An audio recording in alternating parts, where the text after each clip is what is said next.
માટે થયું છે. વેદવ્યાસે એટલા માટે જ પુત્રની ઉત્પત્તિ કરી કે હું આ ભાગવત છે એ મારા પુત્રને જ ભણાવીશ. આ ભાગવત શાસ્ત્ર અતિ અદ્ભુત છે, જેને તેને અપાય નહીં. જે જન્મથી જ નિર્વિકારી હોય એ જ આ ભાગવત શાસ્ત્રનો પ્રચાર પ્રસાર કરી શકશે. અને સુખદેવજી જન્મથી નિર્વિકારી હતા. નિર્વિકાર પુત્રની પ્રાપ્તિ થાય એટલા માટે જ વેદવ્યાસજીએ શંકર ભગવાનનું આરાધન કરેલું. અને શંકર ભગવાનની કૃપાથી જ સુખદેવજીનો પ્રાદુર્ભાવ થાય છે.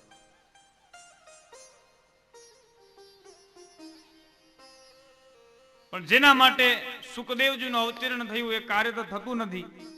સુખદેવજી તો તરત જ જંગલની વાટે નીકળી પડ્યા. એટલે વેદવ્યાસજીને બોલાવે છે, પુત્ર તું ઉભો રહે, મારી વાત સાંભળ, તું એકને આવું તને ભાગવત ભણાવું. ભાગવત શાસ્ત્ર માટે તારો જન્મ થયો છે. તારે ભગવાનની કથા કહેવાની છે, ભગવાનના ગુણગાન ગાવાના છે.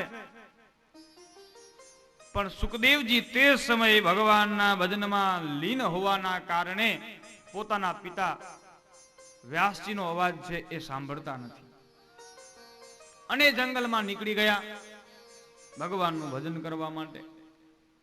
પછી વેદવ્યાસજીએ વિચાર કર્યો કે હવે પુત્રને પાછો કઈ રીતે બોલાવો, એને ભાગવત કઈ રીતે ભણાવવું. એટલે પછી વેદવ્યાસજી પોતાના અમુક શિષ્યોને ભાગવતજીના થોડાક શ્લોકો શીખવ્યા અને શિષ્યોને આજ્ઞા આપી કે સુખદેવજી જે વનમાં છે એ વનમાં જાઓ તમે, અને આ જે શ્લોકો હું તમને શીખવું છું એ શ્લોકોનું ઉચ્ચ સ્વરે તમે ગાયન કરજો.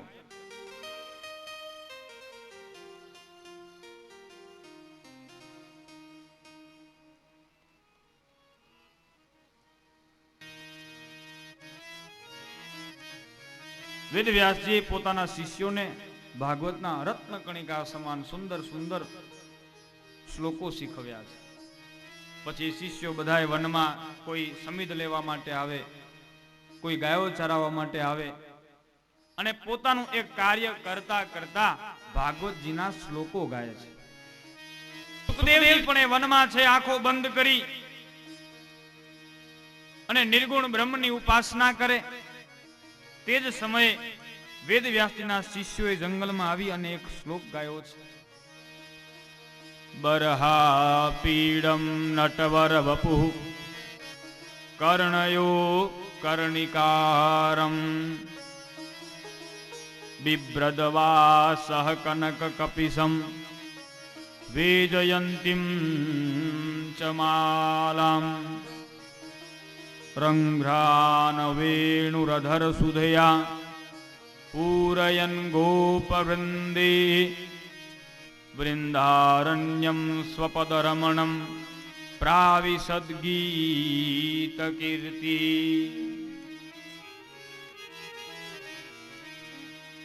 ભગવાનના સૌંદર્યને દર્શાવતો સુંદર મજાનો આ શ્લોક ભાગવતના 10મ સ્કંદમાંથી. ગોપીઓ ભગવાનના સ્વરૂપને યાદ કરી અને ભગવાનના ગુણગાન ગાય તે સમયનો આ શ્લોક લેવામાં આવ્યો છે. સુખદેવજીની આંખો બંધ છે, નિર્ગુણ બ્રહ્મની ઉપાસના કરે. ત્યાં જ ભગવાનના સૌંદર્યને વર્ણવતો આ સુંદર મજાનો શ્લોક સુખદેવજીના કાને પડ્યો. તુરત જ સુખદેવજીની સમાધિ તૂટી ગઈ અને ભગવાનના આ સુંદર સ્વરૂપના એમને દર્શન થવા લાગ્યા. બરહા પીડમ નટવર વપુઃ, એક નટ રંગમંચ ઉપર જેવા સ્વરૂપને ધારણ કરે એવું જ ભગવાને પણ સ્વરૂપ ધારણ કર્યું છે. બરહા પીડમ નટવર વપુઃ કર્ણયો કર્ણિકારમ. ભગવાને પોતાના કાન ઉપર કણિયાલના પુષ્પના આભૂષણો બનાવી અને ધારણ કર્યા છે. બિભ્રદવાસઃ કનક કપિસમ વેજયંતીમ ચ માલામ ગળામાં ભગવાને સુંદર પુષ્પોની માળા પહેરી છે. રંધ્રામ વેણુરધર સુધયા પૂરયન ગોપ વૃંદે. સુંદર મજાની ભગવાન વાંસળી વગાડે, ભગવાનના સ્વરૂપની ઝાંખી કરાવી છે. કેવું અદ્ભુત ભગવાનનું સ્વરૂપ છે. યમુના કિનારે હે ખડા બંસી બજા રહા, ગૌવા ખડી હે સામને મુખ કો નિહારતી.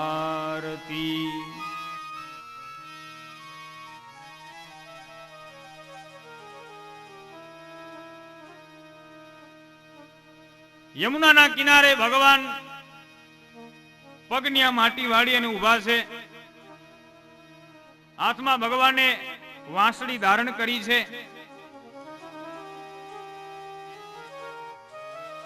ભગવાન પોતાના અધર દ્વારા એ વાંસળીમાં પ્રાણ પૂરે છે. સુંદર મજાની સુરોની સુરાવલી ભગવાન છેડે છે.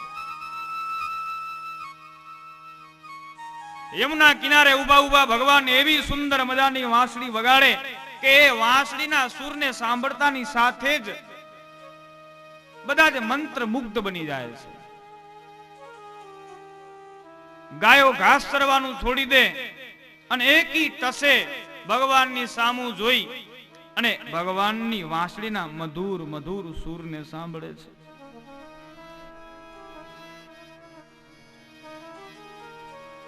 બધા જ ગોપ મિત્રો પણ પોતાનું કાર્ય, રમત ગમત આદિ બધું છોડી અને ભગવાનની સામે ગોઠવાઈ જાય છે ભગવાનના દર્શન માટે. એ યમુના નદીનું જલ પણ સ્થિર બની જાય. વનમાં વિચરણ કરતા અન્ય હરણ આદિ પ્રાણીઓ પણ ભગવાનની વાંસળીના સૂરને સાંભળી દોડા દોડ બંધ કરી અને ભગવાનની વાંસળીના સૂરને સાંભળવા માટે થઈ એકી તસે ભગવાનની સામે જુએ છે. પોતાના કાન ઊંચા કરી અને ભગવાનની આ મધુર વાંસળીના સૂરને સાંભળે છે. આકાશમાંથી દેવતાઓ પણ પોતાના પરિવાર સાથે ભગવાનના આ સુંદર મજાના સ્વરૂપના દર્શન માટે આવે અને ભગવાનની વાંસળી સાંભળી એ આકાશમાંની જે દેવાંગનાઓ છે એનું પણ માથું ડોલવા લાગે અને એનું માથું ડોલતા પોતાના મસ્તક ઉપર જે પુષ્પોનો એને શણગાર કર્યો હોય એ બધા જ પુષ્પો નીચે ખરી પડે અને ભગવાન ઉપર પુષ્પનો અભિષેક થઈ જાય છે.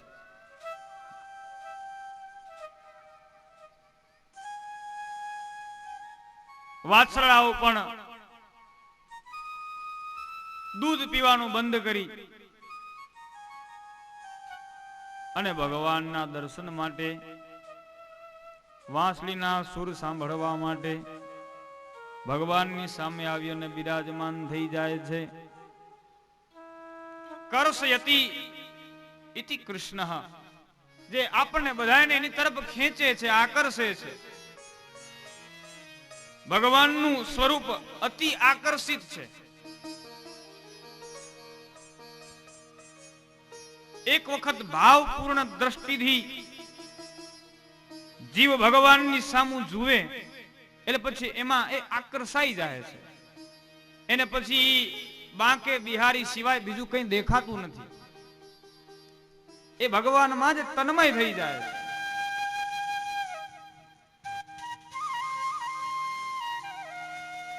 બહુ જાણીતો પ્રસંગ યાદ આવે. ભગવાન ગમે એવો નાસ્તિક મનુષ્ય હોય પણ એક વખત સાચા હૃદયથી ભગવાનના શરણે જાય અને ભાવપૂર્ણ દ્રષ્ટિથી ભગવાનની સામું જુએ તો એના ચિત્તને પણ ભગવાન ખેંચી લે છે. મહારાજ, વડોદરા જિલ્લાનું કોયલી ગામ, એ કોયલી ગામમાં મનસુખરામ માસ્તર કરી એક શિક્ષક નોકરી કરે.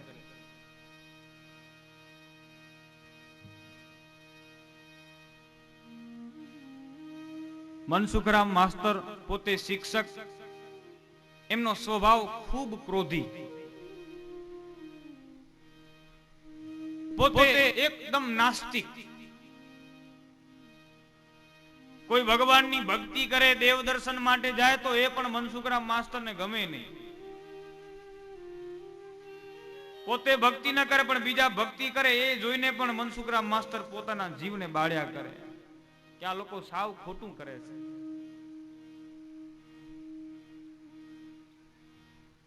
વડોદરા જિલ્લામાં ખૂબ સુપ્રસિદ્ધ એવું ભગવાનનું એક ધામ આવેલું છે, ડાકોર, જ્યાં કને રણછોડ રાયજી બિરાજમાન છે. હવે મનસુખરામ માસ્ટર જે સ્કૂલમાં નોકરી કરે એ સ્કૂલની સમીપે બાજુમાંથી જ ડાકોર રણછોડ રાયજીના દર્શન માટે કે ડાકોર જવાનો રસ્તો માર્ગ ત્યાંથી નીકળે. અને દર પૂનમે ઘણા બધા ભક્તજનો ડાકોર રણછોડ રાયજીના દર્શન કરવા જાય. જય રણછોડ માખણ ચોર, જય રણછોડ માખણ ચોર, ભગવાનના નામનું કીર્તન કરતા કરતા બધા જ ડાકોર રણછોડ રાયજીના દર્શન કરવા માટે જાય. મનસુખરામ માસ્ટર પોતે સ્કૂલમાં હોય, બાળકોને ભણાવતા હોય, ત્યાં જ માર્ગ ઉપરથી ભગવાનના ભક્તો ભગવાનનું કીર્તન કરતા હોય, હાથમાં મંજીરા હોય, ખડતાલો હોય. ભગવાનના ભક્તોનું નાણું જ એ છે મહારાજ. ગરથય મારું ગોપી ચંદન અને તુલસી હે મનોહાર, સાચું નાણું મારો સાંભળો અને મારે દોલતમાં ઝાંઝને પખાર. किसी के कान में हीरा, किसी के नाक में हीरा, हमें हीरो से क्या मतलब, हमारा श्याम है हीरा. ભગવાનના ભક્તો માટે તો ભગવાન જ એમનું સર્વસ્વ છે.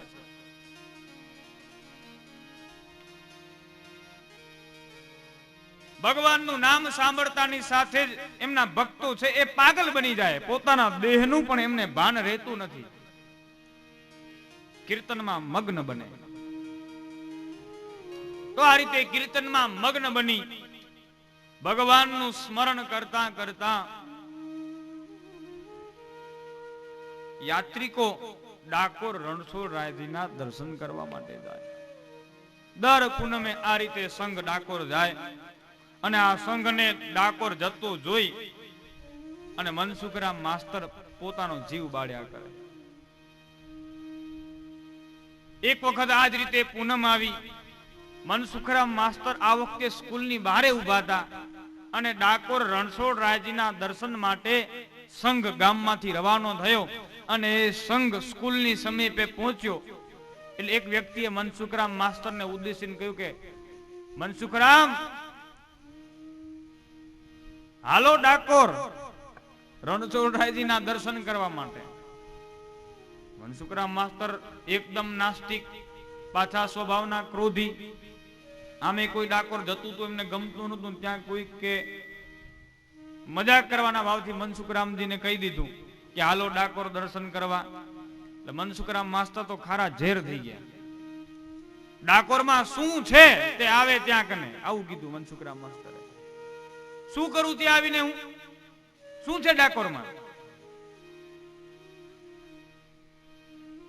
એટલે સંઘમાંથી કોઈ ભક્તે કીધું કે મનસુખરામ માસ્ટર, ડાકોરમાં જે છે ને એનું શબ્દોમાં વર્ણન ના થઈ શકે. ડાકોરમાં શું છે એ જોવું હોય ને તો તમારે ત્યાં કને આવવું પડે. એક વખત આવીને જુઓ પછી કહેજો કે ડાકોરમાં શું છે. મનસુખરામ માસ્ટર કે એમ તો ચાલો આજે હું આવું તમારી ભેગો ડાકોર દર્શન કરવા, જોવું શું છે. તમે બધા જાઓ છો ડાકોર. અને પછી મનસુખરામ માસ્ટરે તે ઈ સંઘમાં જોડાયા. ભગવાનના નામનું સ્મરણ કરતા કરતા સૌ યાત્રિકો ડાકોર આવ્યા, રણછોડ રાયજીના દર્શન કર્યા. મનસુખરામ માસ્ટર પણ ભગવાનના મંદિરમાં પ્રવેશ્યા, માથું નમાવી અને આજે પ્રથમ વખત મનસુખરામ માસ્તરે રણછોડ રાયજીને નમન કર્યા છે. માથું ઊંચું કરી આંખો ખોલી અને જ્યાં મનસુખરામ માસ્તરની દ્રષ્ટિ એ રણછોડ રાયજીની મૂર્તિ ઉપર પડી, ત્યાં એ કાળિયા ઠાકોરે મનસુખરામ માસ્તરનું ચિત્ત છે એ ખેંચી લીધું. એકી ટસે મનસુખરામ માસ્તર એ ભગવાનના સ્વરૂપના દર્શન કરવા લાગ્યા. દ્રષ્ટિ હટતી નથી. એકી ટસે ભગવાનના સૌંદર્યને, ભગવાનના સ્વરૂપને એ નિહાળી રહ્યા છે. થોડી વાર થઈ, જે યાત્રિકો સાથે મનસુખરામ માસ્તર આવેલા એમાંથી કોઈ યાત્રિકે કહ્યું કે મનસુખરામ ચાલો હવે ઘરે જવાનો સમય દ્યો. એટલે મનસુખરામ માસ્તરે કહ્યું કે તમે બધા જાઓ, હું પાછળથી આવું છું. સંઘવાળા બધા નીકળી ગયા. આખો દિવસ આખો ભગવાનની મૂર્તિની સામે આખો દિવસ ભગવાનના દર્શન કર્યા છે. દ્રષ્ટિ હટતી નથી. આંખમાંથી આંસુડાની ધાર થાય કે ભગવાન, મારા જીવનના અત્યાર સુધીના બધા જ દિવસો વ્યર્થ ગયા. મારી આટલી જિંદગી બધી જ પાણીમાં ગઈ. હે ભગવાન, હું તમારા શરણે આવ્યો નહીં.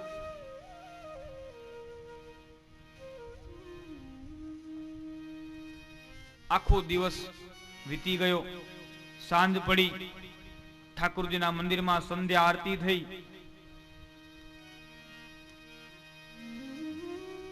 આરતી સંપન્ન થયા પછી મંદિરને બંધ કરવાનો સમય આવ્યો.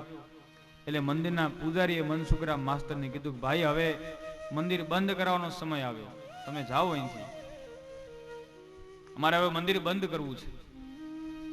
ભગવાનના દર્શનનો સમય પૂર્ણ થયો, હવે ભગવાન શયન કરશે.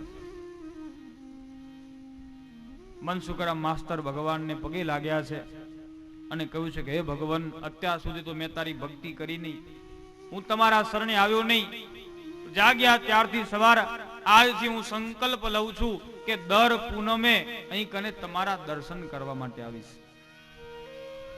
આવો સંકલ્પ કરી ભગવાનને વંદન કરી અને મનસુખરામ માસ્તર મંદિરની બહાર નીકળ્યા.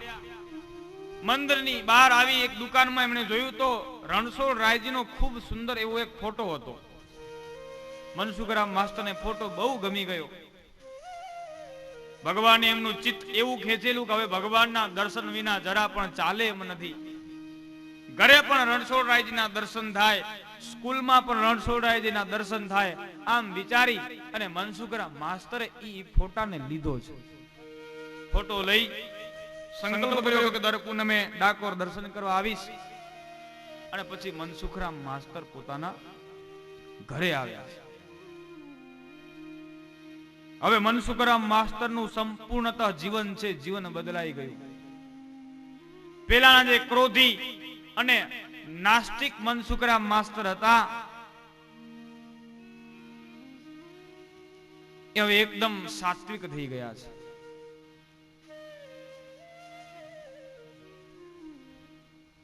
મનુષ્યના જીવનમાં જ્યારે જ્યારે ભક્તિ ભળે ત્યારે ત્યારે એનું જીવન છે મંગલમય બને છે.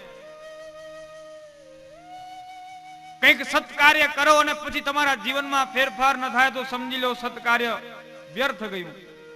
ભગવાનના દર્શન કરી અને તમારા જીવનમાં કોઈ ફેરફાર ન થાય તો સમજી લો દર્શન વ્યર્થ ગયા.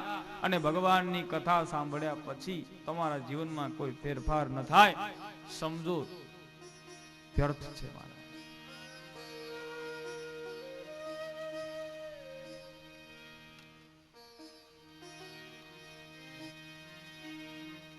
આપણા જ ગામનો એક પ્રસંગ પણ મને યાદ આવે. આપણા જ બાળાજ પરિવારના જસાભાઈ બાળા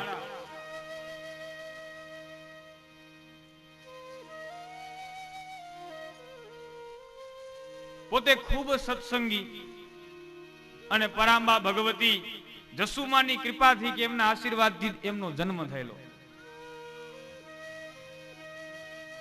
પરમાત્મા પ્રત્યે અતૂટ શ્રદ્ધા. અને દશા બાપાનો દરરોજનો નિયમ કે ગામમાં કૂતરા માટે ઝોલી ફેરવતા. બરોબર ને? દરરોજ ગામમાં કૂતરાઓ માટે ઝોલી ફેરવે, ઘરે ઘરે જઈ રોટલા માંગે. જે કઈ રોટલા ભેગા થાય એ બધા જ રોટલા ગામના કૂતરાઓને ખવડાવે, અન્ય અબોલ જીવોને ખવડાવે, પક્ષીઓને ચણ નાખે, કીડીઓને કીડિયારું પૂરે. આવું એમનું જીવન હતું.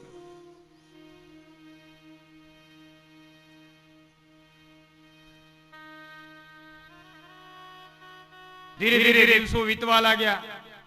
સમય છે ભાઈ.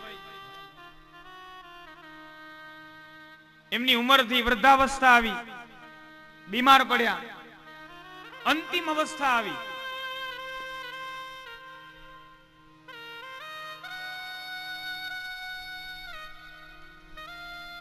પરિવારના બધા જ સભ્યો એમની સેવામાં જોડાયા છે.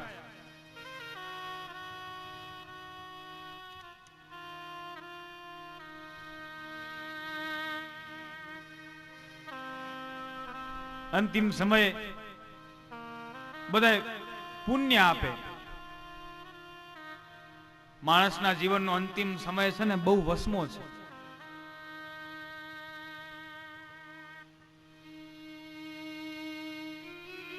શરીરને ઘણી બધી પીડાઓ તે સમયે ભોગવવી પડે છે.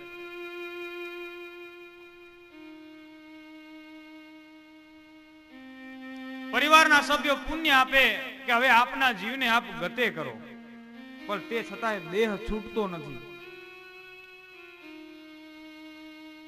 એમના ભાઈ ગોવિંદ બાપા જસા બાપાને કે કેમ ભાઈ તારો જીવ છૂટતો નથી? તારી કોઈ ઈચ્છા રહી જાય છે? તારા મનની અંદર કઈ મનોકામના હોય તો અમને કે, તારી એ ઈચ્છા અમે પૂર્ણ કરશું. એટલે પછી જસા બાપાએ કીધું કે આખી જિંદગી મેં અબોલ જીવોની સેવા કરી, ઘરે ઘરે જઈ કૂતરાઓ માટે મેં રોટલા માંગ્યા, કૂતરાઓ માટે ઝોલી ફેરવી. હું મરી જઈશ તો પછી આ કૂતરાઓનું શું? આ ગામના જે અબોલ જીવો છે એમનું શું થશે? મારો જીવ આ કૂતરા માટે હું જે ઝોલી ફેરવું છું ને એમાં ફસાયો છે. આ ઝોલી મારા ગયા પછી કોણ ફેરવશે? આજે સત્કાર્ય આપણા પરિવારમાં ચાલે છે, આ સત્કાર્ય મારા ગયા પછી અટકી જશે. એટલે પછી ગોવિંદ બાપાએ કહ્યું કે ભાઈ તમે ચિંતા કરશો નહીં, તમારા ગયા પછી કૂતરાઓ માટે ઝોલી ઘરે ઘરે હું ફેરવીશ. આપણા ગામમાં એ ઝોલી હું ફેરવીશ. અને જ્યાં ગોવિંદ બાપાએ આમ કહ્યું એ જ ક્ષણે જહા બાપાનો જીવ છે, જીવ છૂટી ગયો અને એને મુક્તિ મળી ગઈ. અને પછી જસા બાપા પછી ગોવિંદ બાપાએ એ ગામમાં જોડી ફેરવવાનું કામ ચાલુ કર્યું. એ ગોવિંદ બાપા એટલે બીજા કોઈ નહીં, આપણા જ કથાના મુખ્ય યજમાન વાલાભાઈ અને એમના પિતા ગોવિંદ બાપા.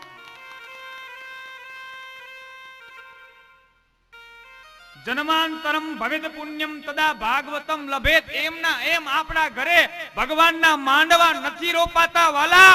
આપણા વડીલોનું પૂન હોય ને તેથી આપણા ઘરે વાલીડો આવે, કનૈયો તો આવે. આપણા વડીલોનું પૂન છે.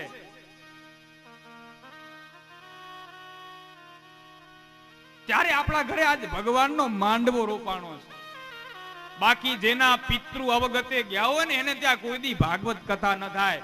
જેના પિતૃઓ સદગતે ગયા હોય એને ત્યાં જ ભગવાનના માંડવા રોપાય છે.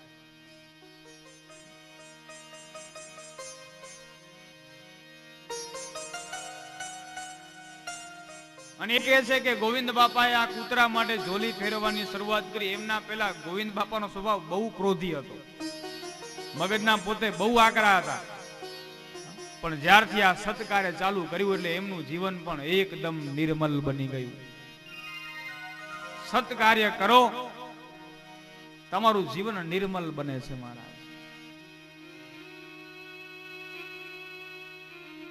આજે આપણા વડીલોનું પૂન પાક્યું છે.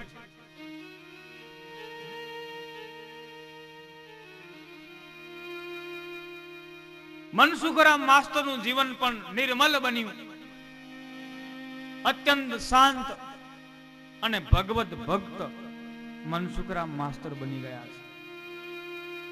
પછી તો નિત્ય નિરંતર ભગવાનનું સ્મરણ કરે.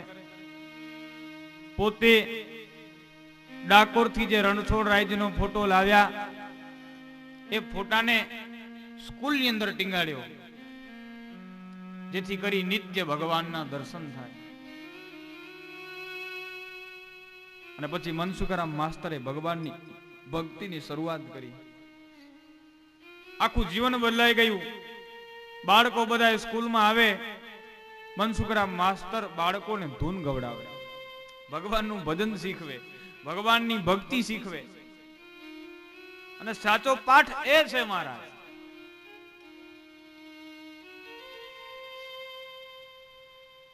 મનસુખરામ માસ્ટર પોતે પણ ભક્ત અને એમની શાળામાં ભણવા વાળા એમના વિદ્યાર્થીઓ પણ ભગવાનના ભક્ત બન્યા છે. દુનિયાનો નિયમ છે, જગતને ભગતને કોઈ દિવસ મેળ પડ્યો નથી. મનસુખરામ માસ્ટરના જીવનમાં ભક્તિ વધી એટલે પછી ગામ લોકોના મનમાં મનસુખરામ માસ્ટર પ્રત્યે ઈર્ષા જાગી છે.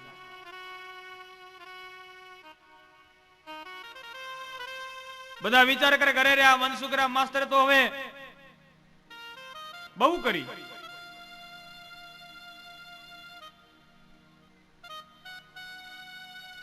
આપણા બાળકોને ભણાવતો નથી, આખો દી ભગવાનની ધૂન ગવડાવે શાળામાં. આમાં આપણા બાળકોનું જીવન શું? હવે આપણા બાળકોનું જીવન બગડે છે આ મનસુખરામ માસ્ટરના કારણે. ગામ લોકો બધા ભેગા મળી ચર્ચા કરીને પછી એ લોકોએ વિચાર્યું કે આપણે બધા મનસુખરામ માસ્ટરની ફરિયાદ કરીએ. શિક્ષણ ખાતામાં મનસુખરામની ફરિયાદ કરીએ અને એની વિરુદ્ધ કંઈક આપણે પગલા લેવડાવીએ. કાં તો એની બદલી થઈ જાય, કાં તો નોકરીમાંથી એને કાઢી મૂકે તો સારું. ગામ લોકો બધા રીતે ચર્ચા વિચારણા કરી અને શિક્ષણ ખાતામાં મનસુખરામ માસ્ટરના જે ઉપરી અધિકારી હોય એમને ઉદ્દેશી ગામ લોકો બધાએ સાથે મળી એક પત્ર લખ્યો કે અમારા ગામમાં એક સ્કૂલ છે, અહીં કરે મનસુખરામ માસ્ટર નોકરી કરે, બાળકોને કંઈ ભણાવતા નથી અને ખોટા માર્ગે વાળે છે, બાળકોનું જીવન બગાડે છે. આવી ખોટી બધી વાતો લખી અને ફરિયાદ એ ચિઠ્ઠી મોકલી દીધી. શિક્ષણ ખાતાના એ અધિકારી પાસે મનસુખરામ માસ્ટરની ફરિયાદ આવી. તપાસ માટે આવવું પડે. વડોદરાથી સાહેબ શાળામાં તપાસ માટે આવ્યા. પેલા બધા જ ગામ લોકોને મળ્યા, ગામનું બધું જ વાતાવરણ જાણી ગામ લોકોને સાથે લઈ એ સાહેબ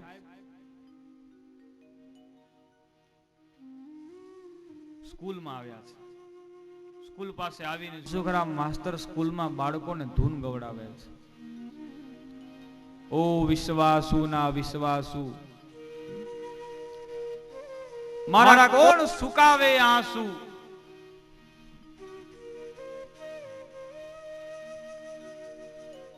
ભગવાનની પ્રાર્થના ચાલુ છે. સાહેબ થોડા ભક્તિભાવવાળા હતા. ગામ લોકોને કહ્યું શાળામાં પ્રાર્થના ચાલુ છે, પ્રાર્થના પૂરી થાય પછી આપણે શાળામાં જશું. પ્રાર્થના પૂરી થઈ, ગામ લોકો સાથે સાહેબ શાળામાં આવ્યા.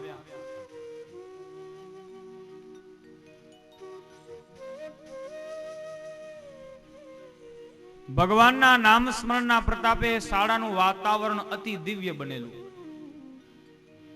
એ દિવ્ય વાતાવરણને જોઈ એ જે સાહેબ હતા એ સાહેબ પણ ભાવ વિભોર બની ગયા, ખૂબ રાજી થયા. મનસુખરામ માસ્ટરને શાબાશી આપી. વાહ મનસુખરામ વાહ, તમે બાળકોને ખૂબ સારા સંસ્કારો આપો છો. આજ સાચું જ્ઞાન છે. અને આજથી હું તમારો 2 રૂપિયા પગાર વધારું છું. સાહેબ આવેલા ફરિયાદ સાંભળીને મનસુખરામ માસ્ટર વિરુદ્ધ પગલા લેવા માટે, પણ પગલા લેવાના બદલે ભગવાનની ધૂન સાંભળી અને સાહેબે 2 રૂપિયા પગાર મનસુખરામ માસ્ટરનો વધારી દીધો અને ઉલટાનો ગામ લોકોને ઠપકો આપ્યો કે તમારા ગામમાં આવા સુંદર શિક્ષક છે, બાળકોને આવા સુંદર સંસ્કારો આપે છે, તમે એમનો વિરોધ કરો છો, આ સારું નથી. ઠપકો આપીને સાહેબ વડોદરા પાછા જતા રહ્યા. ગામ લોકો બધા વિચાર કરે આ તો ખોટું થયું. આપણે તો મનસુખરામ માસ્ટરને નોકરીમાંથી કઢાવી મૂકવાના છે અથવા તો એની બદલી કરાવી નાખવાની છે, અને ઉલટાના સાહેબ આવીને એનો પગાર વધારી ગયા. આ તો યોગ્ય નથી. હવે શું કરવું? વળી પાછું ગામ લોકો વિચાર કર્યો એમનાથી કોઈક મોટા સાહેબને આપણે ફરિયાદ કરીએ. વળી પાછી ગામ લોકોએ આ જ રીતે ફરિયાદ કરી. ફરી પાછા ઉપરી અધિકારી આવ્યા અને પેલાની જેમ જ આ વખતે પણ એ આવેલા સાહેબે મનસુખરામ માસ્ટરનો 5 રૂપિયા પગાર વધારી દીધો. ગામ લોકો વિચાર કરે કે આ તો બધું ખોટું થાય છે, આપણે કરવું છે કંઈક બીજું, થાય છે બીજું. પછી ગામ લોકોએ વિચાર કર્યો હવે આપણે એક કામ કરીએ. આ મનસુખરામ માસ્ટર દર પૂનમે ડાકોર રણછોડરાયજીના દર્શન કરવા માટે જાય, તો હવે આપણે શિક્ષણ ખાતામાંથી સાહેબને છે ને પૂનમના દિવસે બોલાવીએ. કારણ કે પૂનમના દિવસે સાહેબ આવશે તો મનસુખરામ માસ્ટર સ્કૂલમાં હાજર હશે નહીં, અને હાજર નહીં હોય એટલે આપણે સાહેબને કહીશું આમ ને આમ કોઈ દી નિશાળે નથી આવતો, આમ ને આમ છોકરા રેઢા બેઠા હોય અને છોકરાઓનું જીવન બગડે, આવી વાત નક્કી કરી મહાત્માજી. અને ગામ લોકોએ જોઈ લીધું પંચાંગમાં કયા દિવસે પૂનમ આવે, એ રીતે તારીખ આદિ બધું લખી અને ફરિયાદ છે શિક્ષણ ખાતામાં મોકલી આપી. અને આ બાજુ પૂનમનો દિવસ આવ્યો એટલે મનસુખરામ માસ્ટરનો નિયમ દર પૂનમે ડાકોર જાય અને બાળકોને પહેલાથી ભલામણ કરી રાખે. આગલા દિવસે કહી દે કે ભાઈ કાલે પૂનમ છે એટલે હું પેલા ડાકોર જઈશ, હું જ્યાં સુધી આવું નહીં ત્યાં સુધી તમારે સૌએ આવવાનું, એક અને પ્રાર્થના કરવાની. પ્રાર્થના કરી અને પછી તમારું જે ગૃહ કાર્ય આદિ હોય ભણવાનું તમારે તમારી રીતે. અને અથવા કોઈ હોશિયાર છોકરાને કહી દે કે મારા બદલામાં તું બધા બાળકોને ભણાવજો. એ જ પ્રકારે આ વખતે પૂનમ આવી એટલે મનસુખરામ માસ્ટર તો ડાકોર રણછોડરાયજીના દર્શન માટે નીકળી પડ્યા. આ બાજુ ગામ લોકોની ફરિયાદના લીધે વડોદરાથી એ શિક્ષણ ખાતાના જે સાહેબ હતા એ સાહેબ મનસુખરામ માસ્ટરની તપાસ માટે કોયલી ગામમાં આવ્યા. ગામ લોકોને બધાને મળ્યા, ગામ લોકો સાથે વાતો થઈ, બધું વાતાવરણ જાણ્યું સાહેબે. ગામ લોકોએ કહ્યું કે આ કોઈ દિવસ શાળામાં હાજર હોતો નથી, બાળકોનું જીવન બગાડે છે, બાળકોને કઈ ભણાવતો નથી. સાહેબ કે ચાલો આપણે શાળામાં જઈને જોઈએ મનસુખરામ માસ્ટર હાજર છે કે નહીં. એ સાહેબને સાથે લઈ ગામ લોકો બધા સ્કૂલ તરફ આવે. મનસુખરામ માસ્ટર તો શાળામાં હાજર નથી. આ બાજુ મનસુખરામ માસ્ટર ડાકોર રણછોડરાયજીના દર્શને પહોંચ્યા.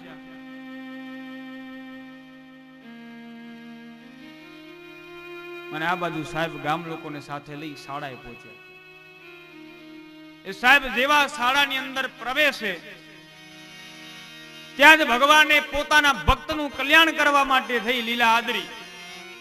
અને મનસુખરામ માસ્ટર ડાકોર થી જે રણછોડરાયજીનો ફોટો લાવેલા ઈ ફોટામાંથી ડાકોર વાળો એ રણછોડરાય ભગવાન એ કાળિયો ઠાકોર પ્રગટ થયા અને મનસુખરામ માસ્ટર જેવું સ્વરૂપ ધારણ કર્યું. ધોતી, સફેદ કપડા, બંડી, માથે ટોપી, આવે હુબ મનસુખરામ માસ્ટર. અને મનસુખરામ માસ્ટર નું સ્વરૂપ ધારણ કરી બધા બાળકોને પ્રાર્થના હોલમાં બેસાડી અને આજે મનસુખરામ માસ્ટર ના વેશે ભગવાન સ્વયં પ્રાર્થના કરાવે છે.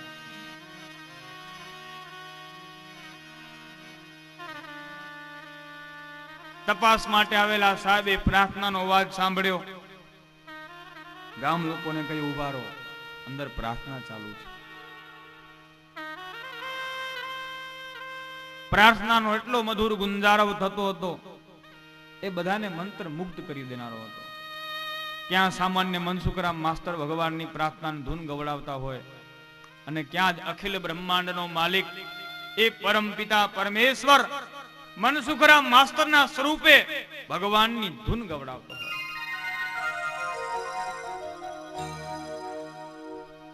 પ્રાર્થના પૂરી થઈ, ગામ લોકોની સાથે સાહેબે શાળામાં પ્રવેશ કર્યો.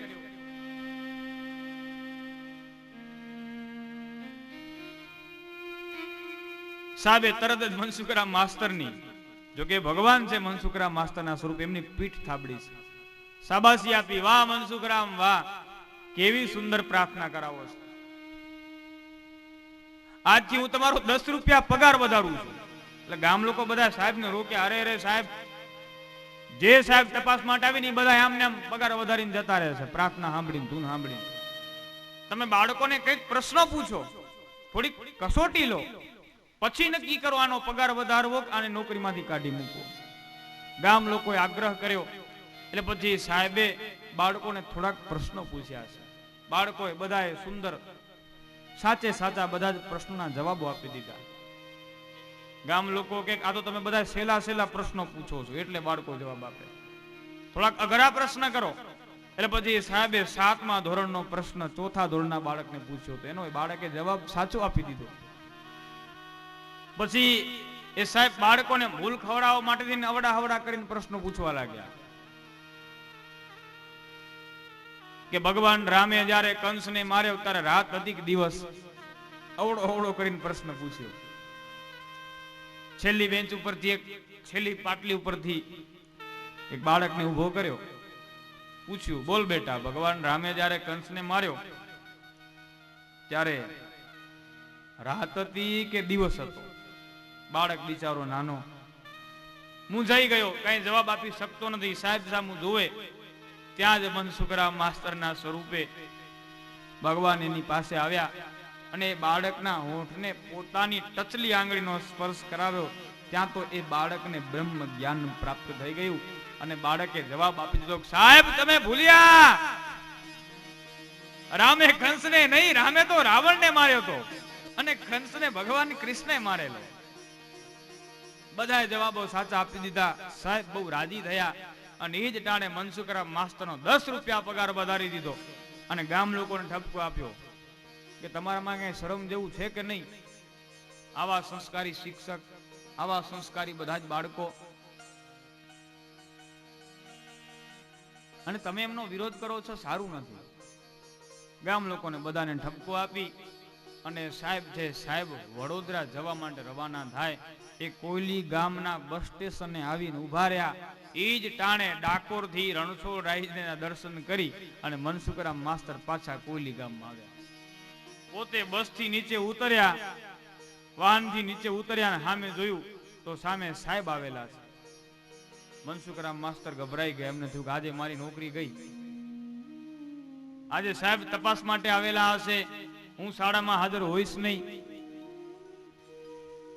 મનસુખરામ માસ્ટર દોડ્યા, સાહેબના પગે પડ્યા છે, સાહેબ મને માફ કરો, મારો નિયમ છે દર પૂનમે ડાકોર રણછોડરાયજીના દર્શન કરવા માટે જવું, બાકી હું દરરોજ શાળાએ હાજર હોઉં છું, પણ દર પૂનમે બપોર સુધી નથી હોતો કારણ કે ડાકોર દર્શન કરવા જવાનું હોય, મારો નિયમ છે. સાહેબ મને નોકરીમાંથી કાઢતા નહીં. સાહેબ વિચાર કરે કે આ મનસુખરામ માસ્ટર શું બોલે છે. સાહેબ હસવા લાગે, કરે મનસુખરામ માસ્ટર તમારું મગજ તો ઠેકાણે છે ને?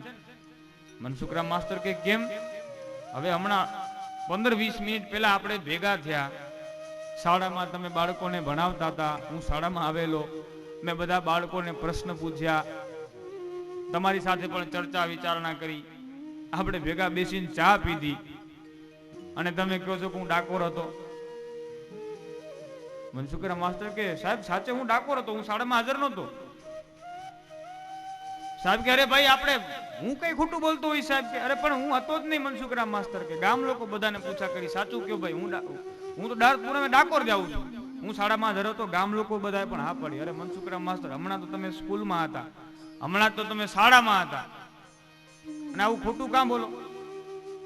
ત્યાં મનસુખરામ માસ્તર સમજી ગયા કે કરતલ દૂધો હોય એવું નહીં, પણ આજ મારી લાજ બચાવવા માટે થઈ અખિલ બ્રહ્માંડનો માલિક એ ડાકોર વાળો એ ભગવાન રણછોડરાય જ આવ્યા હશે.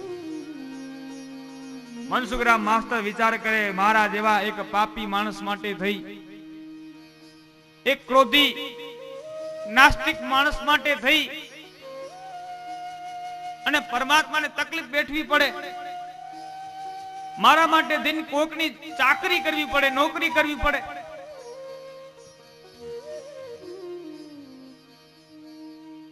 મારા માટે થઈ એ અખિલ બ્રહ્માંડના માલિકને, એ બ્રહ્માંડાધિપતિને દુખી થવું પડતું હોય, કોઈકની નોકરી કરવી પડતી હોય તો આવી નોકરી મને ન જોઈએ.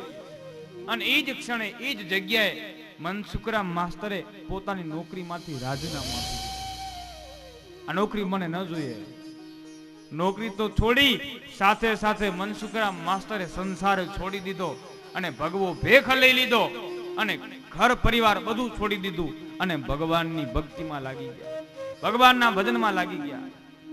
અને કાલાંતરે જ્યારે એમનો દેહ પડ્યો ત્યારે એ ગામની સમીપે જ એ કોલી ગામના પાદરમાં જ મનસુખરામ માસ્તરે સમાધિ લઈ લીધી. આજે પણ એ કોલી ગામમાં મનસુખરામ માસ્તરની સમાધિ છે. આજે પણ એ શાળા છે, સ્કૂલ છે, જ્યાં કને મનસુખરામ માસ્તર નોકરી કરતા. આ કોઈ જાજા વર્ષો પહેલાની વાત નથી, હમણાંની કલયુગની વાત છે. જીવને પરમાત્મા પ્રત્યે અતૂટ શ્રદ્ધા બંધાય તો અવશ્ય પરમાત્મા આવે છે.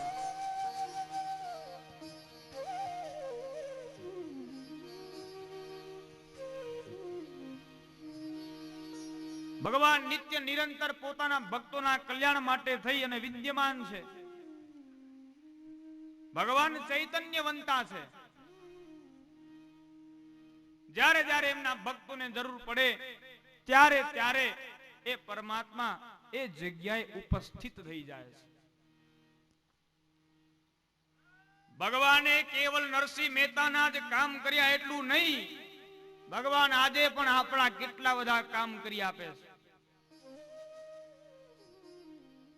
પણ આપણામાં એમનામાં ફરક એટલો કે નરસિંહ મહેતાની મદદ કરવા જ્યારે ભગવાન આવ્યા ત્યારે નરસિંહ મહેતા ભગવાનને ઓળખી ગયા અને આપણે ભગવાનને ઓળખી શકતા નથી.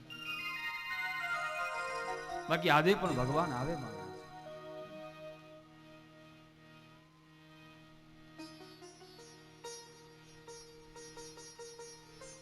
શુદ્ધ અંતઃકરણ દ્વારા પરમાત્માની સમીપે જાશો એટલે આપોઆપ એ પરમાત્મા આપણને એમની તરફ ખેંચી લે છે, આકર્ષી લે છે. સુખદેવજીના ચિત્તને પણ ભગવાને આકર્ષ્યું છે. સુખદેવજી વિચાર કરે ભગવાન આટલા બધા સૌંદર્યવાન છે, વળી વિચાર કરે કે જે આવો સૌંદર્યવાન હોય એ દયાળુ કેવો હશે. સૌંદર્યવાન હોય એ દયાળુ હોય, કૃપાળુ હોય એવું જરૂરી નથી. આવો વિચાર કરે ત્યાં જ બીજો શ્લોક વેદવ્યાસજીના શિષ્યોએ ગાયો છે. અહો બકીયમ સ્તનકાલકૂટમ જિઘ્રાંસયાતઃ સાધ્વી લેભે ગતિયમ ધાતૃસિતાંતતોન્ય કં વા દયાલુ શરણમ વ્રજે.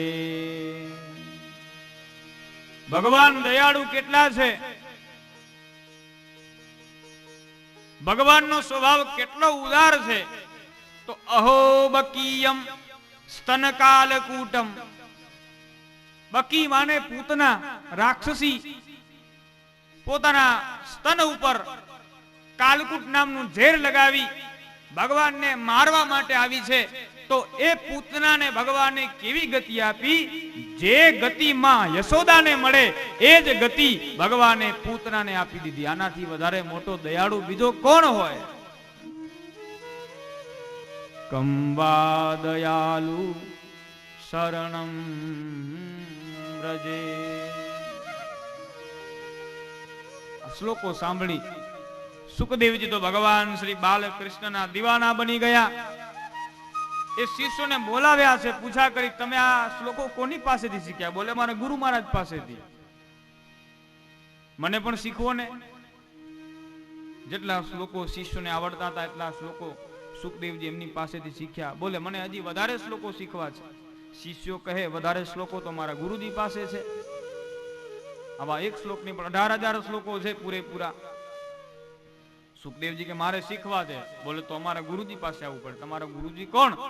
વેદવ્યાસજી. અરે એ તો મારા પિતા થાય. તરત જ સુખદેવજી પોતાના પિતા વેદવ્યાસજી પાસે આવ્યા. પિતાના ચરણોમાં વંદન કરી અને ભાગવતની માંગણી કરી છે.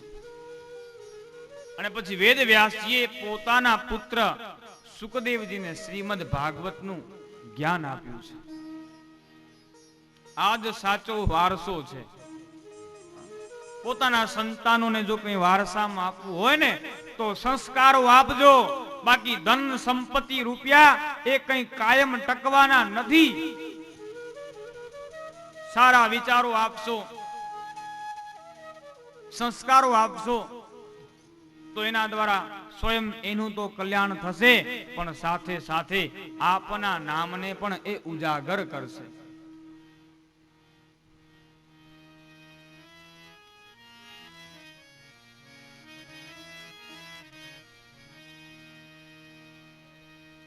સુખદેવજી પિતાજી પાસેથી ભાગવતજીને ગ્રહણ કરે છે. અને ત્યારબાદ સુખદેવજીએ એ ભાગવતની કથા ગંગા તટ ઉપર ગઈકાલે જે તીર્થ સ્થાનને આપણે યાદ કરેલું સુખતાલ, ત્યાં કને અનશન વ્રત લઈ બિરાજમાન થયેલા પરીક્ષિત રાજાને સુખદેવજીએ શ્રીમદ ભાગવતની કથા સંભળાવી છે. પરીક્ષિત રાજાને ભાગવત કથા સાંભળવાની શા માટે જરૂર પડી? અથવા તો સુખદેવજીએ પરીક્ષિત રાજાને શા માટે કથા સંભળાવી? સુખદેવજી પરમ વૈરાગી હતા, અનપેક્ષ છે. સંસારીઓ સાથે એમને કોઈ પણ જાતના લેવા દેવા નથી. સુખદેવજી તો કોઈ એક જગ્યાએ એક બે ક્ષણ કે એક બે પલોથી વધારે સમય સુધી રોકાતા પણ નથી. કોઈ ગ્રસ્તના ઘરે ભિક્ષાવૃત્તિ માટે જાય તો ગાય દોહવામાં જેટલો સમય લાગે વધારેમાં વધારે એટલા સમય સુધી સુખદેવજી ત્યાં ઉપસ્થિત રહે છે.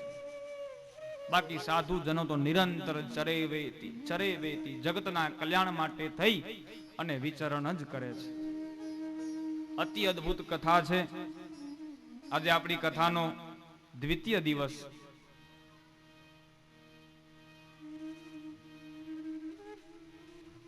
પરીક્ષિત રાજાને શ્રાપ પ્રાપ્ત થાય અને પરીક્ષિત રાજા ગંગાના તટ ઉપર કથા સાંભળવા માટે બિરાજમાન થાય. ભીષ્મજીનું ચરિત્ર, કુંતાજીની દ્વારા ભગવાનની જે સ્તુતિ થઈ, એ બધી જ કથાઓ આપણે બપોર પછીના સત્રમાં સાંભળશું. ટાઈમ છે આપણો 9 થી 12 નો. 12:15 જેવું થઈ ગયું, 10-15 મિનિટ લેટ છે. જો કે આજે આપણે શરૂઆતમાં પણ થોડા મોડા હતા, કારણ કે આ બધું લાઈફમાં પણ થોડો કઈ પ્રોબ્લેમ થઈ ગયેલો. આજે મહેમાનો પણ આપણી વચ્ચે કથામાં પધાર્યા છે. ભુજથી પૂજ્ય મારા વડીલ એવા કાંતિભાઈ ગોર, પૂજ્ય દાદા પણ આપણી વચ્ચે પધાર્યા છે. આવું કોઈ સત્સંગ આદિ સારું કાર્ય ચાલુ હોય, સત્કર્મ ચાલુ હોય ને કાર્ય દરમિયાન કોઈ સાધુ સંતોના પધરામણા આપણા ઘરે થાય ને, અથવા તો આપણા પ્રસંગમાં સંતોના પધરામણા થાય ને, તો સમજી લો કે આપણું એ કાર્ય સફળ થઈ ગયું. આજે બીજા જ દિવસે આપણી કથામાં ગઈકાલે પૂજ્ય વેલજી દાદા આવેલા. વેલજી દાદા દ્વારા દીપનું પ્રાગટ્ય થયું. આજે પણ દાદા આપણી વચ્ચે પધાર્યા. આપણા કલ્યાણ માટે થઈને આપણી વચ્ચે પધાર્યા છે. કથાનો આ મોટામાં મોટો ફાયદો છે. ઘણા એમ કે કથામાં જવાથી શું મળે? કથા સાંભળ્યા જ છે એમ કે ઘણા. અમને કથામાં કઈ ખબર પડે નહીં. કથા ક્યાં મારે ગ્રહણ કરવી, ક્યાં અમારા મનમાં ઉતરે? મારા ઠીક છે, કથા સાંભળીએ ના સાંભળીએ, કથા મનમાં ઉતરે ના ઉતરે, પણ આપણે કથામાં જઈએ એટલે કથામાં અન્ય ભગવાનના જે ભક્તો આવે અથવા તો આવા મહાપુરુષો સંતો આવે એમના આપણને દર્શન થાય ને તોય આપણા પાપો બળી અને ખાક થઈ જાય. મારા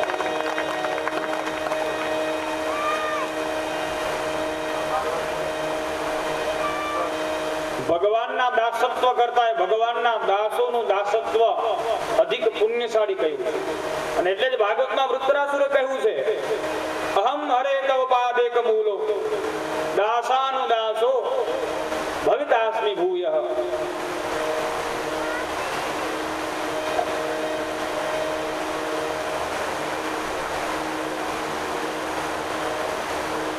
ભગવાનનું શરણું તો પ્રાપ્ત થાય એવી ક્યાં જીવની યોગ્યતા છે, પણ આવા કોઈ ભગવાનના ભક્તો હોય એમનું શરણું પ્રાપ્ત થઈ જાય તો એના દ્વારા પણ આપણું કલ્યાણ થઈ જાય છે. મારા આજ કથાનું ફલ છે.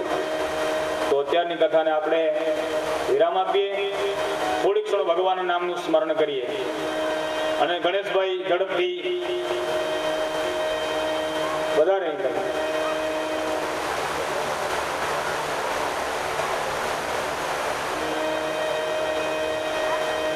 સુંદર મજાનો એક ભગવાનનો જયકારો બોલાવી અને દ્વિતીય દિવસના પ્રથમ સત્રને આપણે વિરામ આપીએ.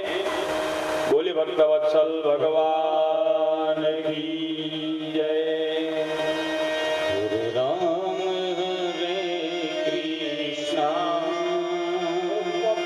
હરે રામ હરે કૃષ્ણ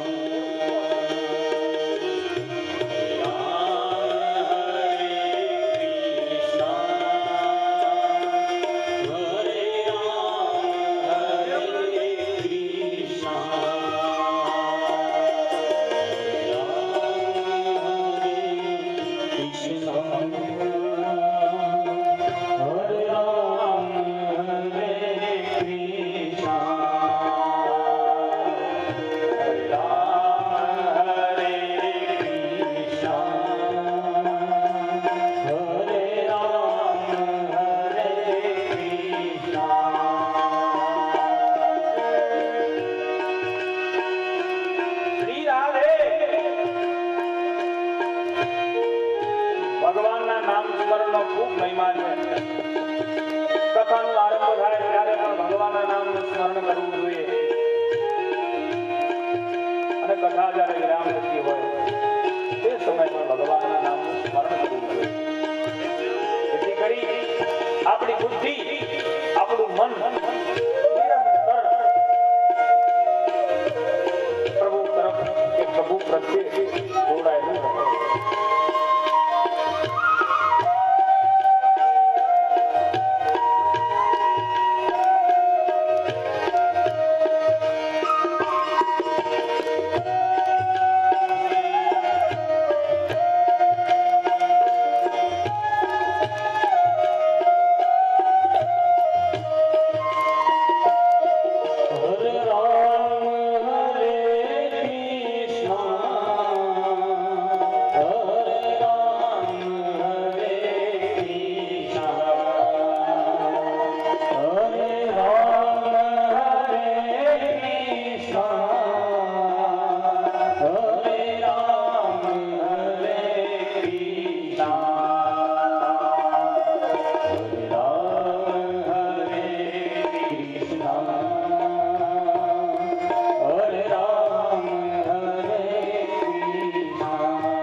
राम हरे कृष्णा हरे राम हरे कृष्णा हरे राम हरे कृष्णा हरे राम हरे कृष्णा। बोले भक्तवत्सल भगवान की द्वारिकाधीश की मुरलीधर जगराय माधव की निकरण दादा सत्य सना